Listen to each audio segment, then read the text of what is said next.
Paano kung isang araw, binuksan ng Diyos ang lahat ng record, lahat ng kasalanan, lahat ng sikreto, lahat ng tinago mo? Anong magiging hatol sa'yo?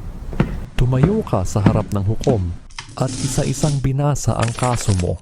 Kasalanan, kasamaan, pagsisinungaling, pagmamataas, pagtalikod sa Diyos, at habang binabasa ang ebidensya, wala kang maisagot.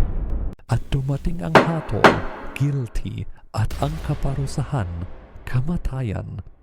Pero bago ibigay ang sentensya, may isang tumayo, walang sala, walang kasalanan, walang bahid. Siya si Jesus, at sinabi niya, Ako ang papalit. at doon nangyari ang hindi mo kayang gawin. Ang kasalanan mo, ipinataw sa Kanya, at ang kabanalan niya, ibinigay sa iyo. Ang sentensyang para sa iyo, siya ang tumanggap. Sa krus, hindi lang si Jesus namatay. Doon binayaran ang kaso mo. Hindi binaliwala ng Diyos ang kasalanan, hinusgahan niya ito kay Kristo. At ngayon, kung kay Kristo ka, hindi na guilty, kundi pinawalang sala.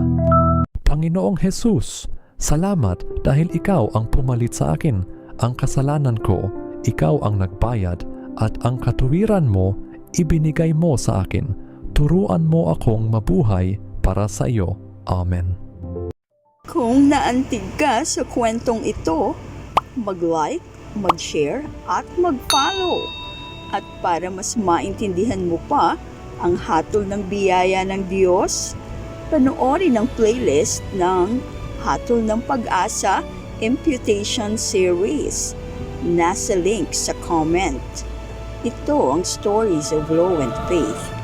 Dito, ang bawat kwento may hatol ng pag-asa. Sa susunod na kaso, kung ligtas ka na, bakit may laban pa rin sa loob mo?